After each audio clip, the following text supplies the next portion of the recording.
नमस्कार दोस्तों। आज हम अपने इस टॉपिक में बात करने वाले हैं सर्दी जुकाम बुखार के बारे में। इसके लक्षण क्या क्या होते हैं और इसके लिए होम्योपैथिक में कौन कौन सी उपयोगी मेडिसिन्स हैं। तो मैं डॉक्टर वसीउल्लाह खान आपका हमारे YouTube channel smart homeo health care में बहुत बहुत स्वागत है। ठंड की शुरुआत होते हुए ही हमारे घरों में कफ कोल्ड की समस्या बहुत बढ़ जाती है, चाहे वो बूढ़े हों, बच्चे हों या नौजवान हों, सभी के लिए समस्या बढ़ जाती है। जब कभी आप ठंड के दिनों में घर से बाहर निकलते हैं और आपसे सर्द हवाएं आकर टकराती हैं, जिससे आपके नाक से पानी आना शुरू हो जाता है, साथ ही साथ छींक आनी शुरू हो जाती है, बदन दर्द करने लगता है और हल्का हल्का बुखार आने लगता है, सूखी खांसी आने लगती है, तो इसके लिए बहुत ही वेल नोन मेडिसिन होम्योपैथिक की एकोनाइट 30 पोटेंसी में आती है। इसे आप 2 बूंद सुबह दोपहर शाम में लगातार 1 सप्ताह तक लेंगे तो आपकी इस समस्या को इनिशियल स्टेज में ही रोक देगी और आपकी यह समस्या समाप्त हो जाएगी। अगर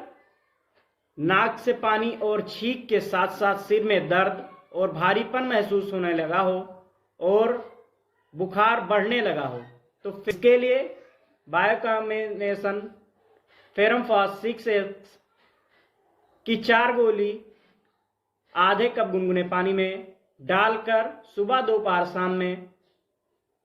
चाय की तरह पी लें। इससे क्या होगा कि आपकी समस्या 1 सप्ताह के अंदर ही समाप्त हो जाएगी। यदि आपका जुकाम पक गया हो, क्रॉनिक स्टेज में आ गया हो, आपका जुकाम बहुत ज़्यादा आ रहा हो और नाक से पानी आने के साथ साथ ऐसा फील हो कि आपकी स्किन छिल रही है, कुछ गरम गरम सा आ रहा है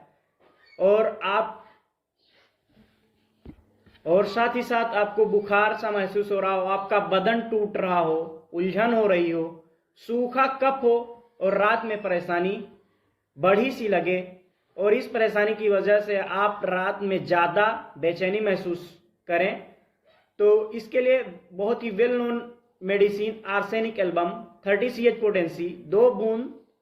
सुबह दोपहर शाम में लें, लगातार 1 सप्ताह तक लेंगे तो आपकी यह समस्या समाप्त हो जाएगी। अगर समस्या समाप्त हो जाए तो मेडिसिन लेना बंद कर दें। कफ और फीवर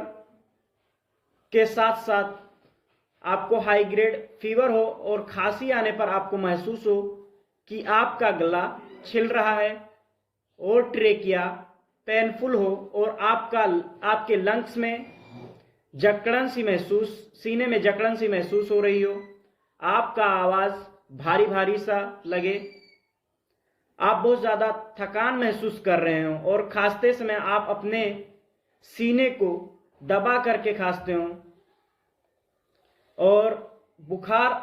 बहुत ज़्यादा बढ़ गया हो, तो इसके लिए इपोटोरियम 30 पोटेंसी बहुत ही इफ़ेक्टिव मेडिसिन है। इसे आप 2 बूंद सुबह दोपहर शाम में लें, 1 सप्ताह तक लेंगे और जब आपकी समस्या समाप्त हो जाए तो मेडिसिन आप बंद कर दें। अगर आपकी कफ और खांसी की समस्या बहुत ज़्यादा बढ़ गई हो और आपको ऐसा महसूस होने लगा हो कि आपके चेस्ट में बलगम से पूरी तरह से भर गया है और बाहर नहीं निकल रहा है, घड़ घड़ की आवाज़ आ रही है और खांसने पर बहुत थोड़ा सा बलगम निकल रहा हो, इस कंडीशन के में आप एंटिमटार्ट 30 पोटेंसी का प्रयोग करें। अगर आपको सांस लेने में तकलीफ लगे और आपको बलगम बहुत गाढ़ा गाढ़ा और चिपचिपा सा महसूस हो तो आप एंटिमटार्ट 30 पोटेंसी 2 बूंद सुबह दोपहर शाम में लें और लगातार 1 सप्ताह तक लें। यदि परेशानी समाप्त हो जाए तो आप मेडिसिन को बंद कर दें। यदि मेडिसिन आप बच्चों को दे रहे हो जो 8 साल से कम हो के हों तो उन्हें 1 बूंद दें, और जो 8 साल से बड़े हों उनको 2 बूंद का सेवन कराएं। यदि आपको ये वीडियो पसंद आई हो तो वीडियो को लाइक करें, अपने दोस्तों के साथ शेयर करें और चैनल को सब्सक्राइब जरूर करें, और साथ ही साथ कमेंट भी करें, क्योंकि मैं ऐसे ही डिजीज से रिलेटेड होम्योपैथिक मेडिसिन और नॉलेजेबल वीडियो लाता रहूंगा। मिलते हैं फिर अगली वीडियो में, तब तक के लिए धन्यवाद। स्वस्थ रहिए, खुश रहिए।